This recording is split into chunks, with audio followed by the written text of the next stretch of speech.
Bismillahirrahmanirrahim. Assalamualaikum. Semoga kita baik-baik saja dan semoga kita masuk surga. Amin. Bidai kemahiran dan kerajinan tradisional Kalimantan Barat. Bidai atau kasah bidai merupakan hasil seni kriya tradisional masyarakat Bidayuh yang berbentuk lembaran anyaman, dan terbuat dari kulit kayu dan rotan. Pada masa lalu bidai atau kasah bidai banyak digunakan untuk menjemur hasil panen berupa padi-padian atau palawija, dan juga digunakan untuk perlengkapan rumah. Baik untuk alas tidur atau fungsi lainnya yang sejenis.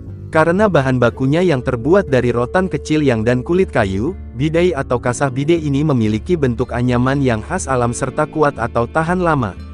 Sekalipun itu pernah atau sering terendam air dan terkena panas matahari langsung. Bahan baku bidai atau kasah bidai, yang terbuat dari rotan dan kulit kayu ini juga mencerminkan kondisi alam sekitar di mana masyarakat Bidayuh tinggal pada masa lalu. Yaitu daerah-daerah perbukitan atau pegunungan, atau hulu sungai dengan kondisi hutan yang lebat. Di mana hampir sulit menemukan jenis-jenis bahan baku pengganti yang lain dan bisa mereka digunakan untuk membuat benda-benda berbentuk lembaran alas atau sejenisnya, kecuali yang memang berasal dari tumbuhan sekitar. Secara etimologi, bidai memang tidak dikenal dalam bahasa Bidayuh, khususnya di Jagoi Babang, Kalimantan Barat. Istilah ini justru dipopulerkan oleh komunitas ketiga, yaitu warga Malaysia di luar Bidayuh, sebagai pengalih identitas atau konsumen terbesar pada saat ini. Menunjuk pada pengertian semua bentuk benda yang berarti lembaran alas atau tikar. Belakangan, istilah ini justru lebih populer ditujukan pada jenis produk berupa lembaran anyaman yang terbuat dari bahan baku rotan dan serat kulit kayu, atau apa yang dikenal dan disebut oleh masyarakat Bidayuh sebagai kasah semua anyaman yang terbuat dari rotan dan kulit kayu. Karena bentuknya yang khas alam rotan dan kulit kayu, unik atau artistik serta kuat atau tahan lama, bidai atau kasah bidai kemudian berkembang tidak semata dalam fungsinya, namun juga dalam proses pembuatan, serta unsur-unsur bahan bakunya. Selain bahan pewarnaan alami yang berasal dari daun anyam, pilihan pada jenis-jenis rotan yang digunakan juga bertambah, yaitu rotan jenis oho dan bilu atau runtian, selain tentunya adalah rotan saga. Sekalipun hampir semua kelompok masyarakat yang pernah mengenalnya saat ini mampu membuat dan mengakui bidai atau kasah bidai sebagai produk asli budayanya, namun efektivitas dan kualitas yang dihasilkan tidaklah sebaik pemilik asli budayanya pada masa lalu, yaitu Bidayuh. Bidai atau kasah bidai merupakan hasil seni kriya tradisional masyarakat Jagoi Babang, Kabupaten Bengkayang, Kalimantan Barat. Berbentuk lembaran anyaman, bidai ini terbuat dari serat kulit kayu dan bilahan rotan kecil yang disusun dengan pola perwarnaan membentuk motif blok-blok kecil atau gabungannya. Hanya ada dua jenis warna dominan yang terdapat pada bidai, yaitu warna asli dari serat kulit kayu dan bilahan rotannya sendiri, serta warna hitam pekat dari bilahan rotan yang telah mengalami perlakuan pewarnaan secara khusus dan alami.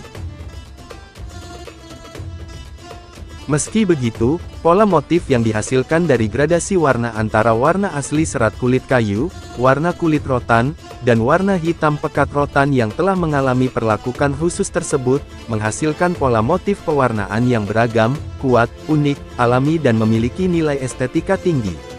Sebagai sebuah tradisi, bidai memiliki 3 dari 7 unsur dalam bagian apa yang disebut sebagai unsur kebudayaan lokal. Antara lain unsur pengetahuan dari keterampilan cara membuatnya, unsur estetika dalam keindahan motif bidai yang akan siap dijual atau pola gradasi warna yang dihasilkan, serta unsur bentuknya yang secara sosial dan kultural dapat digunakan sebagai perlengkapan, atau peralatan rumah tangga. Oleh karena itu, selain sebagai sebuah karya budaya seni kriya yang mencirikan budaya lokal, kasah bidai atau bidai ini juga dapat dikategorikan sebagai karya seni yang bersifat terapan. Tidak heran, sebagai produk kerajinan tradisional, bidai atau kasah bidai ini telah menjadi salah satu komoditas unggulan yang diperdagangkan secara lintas batas hingga ke wilayah Serikin, Distrik Bau, negara bagian Sarawak, Malaysia. Tidak hanya sampai di situ, karya budaya ini juga kemudian diperdagangkan kembali hingga ke wilayah Huching, Elbu kota negara bagian Sarawak, Malaysia Timur, atau bahkan hingga keluar dari wilayah Malaysia. Ironisnya, ketika karya budaya yang berakar dari tradisi dan dikembangkan oleh masyarakat sekitar perbatasan Jagoi Babang, Kabupaten Bengkayang ini telah berada di wilayah negara tetangga, maka identitasnya kemudian menjadi milik masyarakat mereka. Hal ini karena produk karya budaya Bidai yang dihasilkan oleh masyarakat perbatasan Jagoi Babang, jika dijual atau didistribusikan kembali keluar dari wilayah Malaysia, justru telah diberi label atau identitas sebagai produk Malaysia. Sekalipun mereka sudah tidak lagi memiliki keterampilan dalam membuatnya, karena memang tidak ada lagi yang membuatnya, apalagi mengembangkan seperti halnya saat ini. Perlu suatu upaya dari pemerintah untuk mempatenkan, karena bidai ini merupakan murni hasil kerajinan masyarakat Jagoi Babang di Bengkayang.